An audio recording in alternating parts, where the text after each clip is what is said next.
Hi, this is Dr. Shaw, and this is one of the tips to avoid a permanent injury from an auto vehicle collision or a workers' comp injury.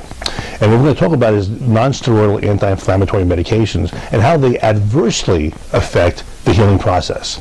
You know, there are three phases of healing. There's the active inflammatory stage, the acute inflammatory stage, the repair phase, and the remodeling phase.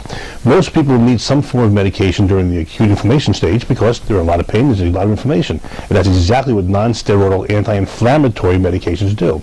But you need to be aware that in the second phase, the repair phase, the phase during which there's collagen deposition on a protein matrix, and there's a organization of this deposition of collagen, that the non-steroidal anti-inflammatory medications interfere with the adequate deposition of this collagen.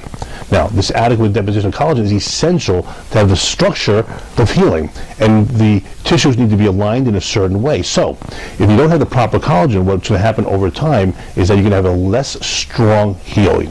You're going to have less elasticity in that area.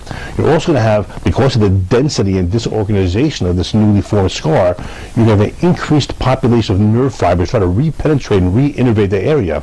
And that increased population of nerves makes it more sensitive. In addition to being more sensitive, it also has a lowered pain threshold. This means you have four components of an injury which might not have occurred because you used non-steroidal anti-inflammatory medications more than you probably should have.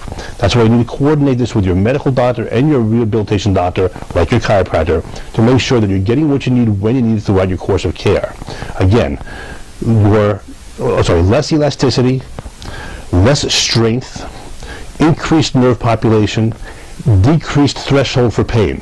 All these four things result in inadequate healing, all because you might have taken non-steroidal anti-inflammatory medication for a longer period of time than you needed to. I'm Dr. Shaw. Give us a call. I'll be happy to discuss this with you.